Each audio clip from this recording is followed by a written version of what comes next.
Այս խախտումները մեկուսացված դեպքեր չեն, դրանք նույն շղթայի տարբեր օղակներ են։ Նախընտրական քարոզարշավի ընթացքական իշխանության ամենաբարձր պաշտոնը զբաղեցնող անձի կողմից բռնության, հաշվեհարդարի, սեփականության բռնագրավման, քրեական հետապնդումների մասին սպառնալիքները, ատելության խոսքը, վարչական ռեսուրսի կիրառումը, պետական սոցիալական ծրագրերի քաղաքականացումը, հանրային հեռարձակողի անհավասարակշիռ վարքագիծը, ընտրական մարմինների անգործությունը, ընդդիմության նկատմամբ քրեական հետապնդումները, բազմաթիվ ձերբակալություններն ու կալանքները եւ վերջապես ԿԸՀ որոշումները, որոնց արդյունքում հազարավոր քաղաքացիներ զրկվեցին իրենց ձայնը կրկին արտահայտելու հնարավորությունից։ Սրանք առանձին դեպքեր չեն։ Սա մեկ համակցություն է, որը ցույց է տալիս, թե ինչպես պետությունը դարձավ քաղաքական պայքարի անմիջական մասնակից, իսկ երբ պետությունը դառնում է ընտրական պայքարի մասնակից, ընտրություններն այլևս հավասար չեն լինում։ Երբ ընդդիմությունը մրցում է ոչ թե իշխանության հետ, այլ ողջ պետական ապարատի հետ, դա արդեն ընտրական մրցակցություն չէ։ Դա անհավասար պայքար է եւ այդ անհավասարությունը վտանգավոր է ոչ միայն ընդդիմության համար, այն վտանգավոր է յուրաքանչյուր ընտրողի համար։ Բարձր դատարան։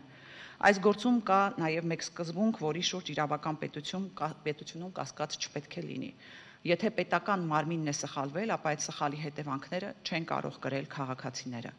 Տեղամասային հանձնաժողովի գործողությունների հետևանքները երկու ընտատեղամասերում առաջացրել է խնդիր։ Դրա համար պատասխանատու է ոչ Բարգավաճ Հայաստանը, ոչ էլ այն ավելի քան 58,000 քաղաքացիները, որոնք իրենց ձայնը տվել են մեզ։ Այդ քաղաքացիները կատարել են օրենքի բոլոր պահանջները, բայց հենց նրանք են զրկվել իրենց ձայնի սահմանադրական արժեքից։ Իրավական պետությունն այսպիսի իրավիճակ չի կարող ընդունել։ Բարձր դատարան, այս գործով դատարանի առջև դրված հարցը շատ ավելի լայն է, քան կոնկրետ քաղաքական ուժի մասնակցությունը խորհրդարանին։ Այսօր դատարանը պետք է որոշի, արդյոք ընտրական գործընթացում պետական մարմնի սխալը կարող է դառնալ ժողովրդի կամքը փոխելու գործիք։ Արդյոք կարելի է ընտրությունների արդյունքները փոխել այնպիսի որոշմամբ, որի իրավական հիմքը առնվազն վիճելի է։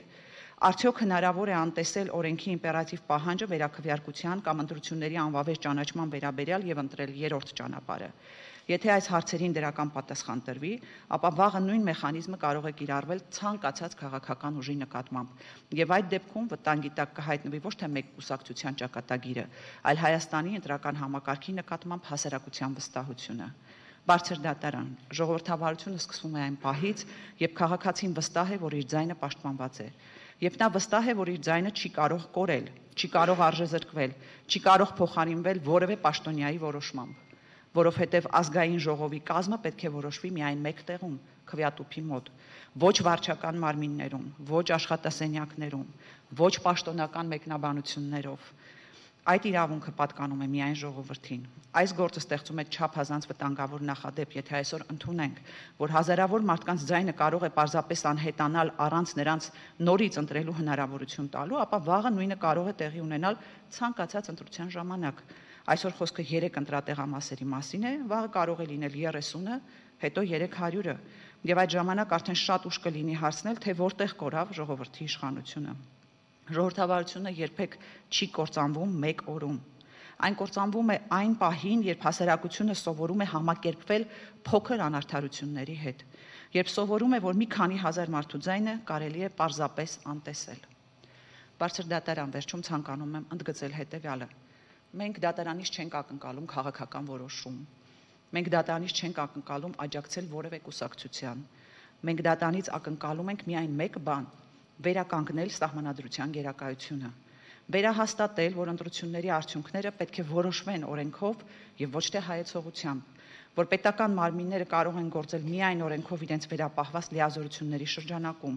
որ ընտրողի ձայնը չի կարող արժեզրկվել պետական մարմինների սխալի պատճառով եւ որ Հայաստանի Հանրապետությունում ժողովրդի կամքը շարունակում է մնալ իշխանության միակ սահմանադրական աղբյուրը։ Շնորհակալ եմ։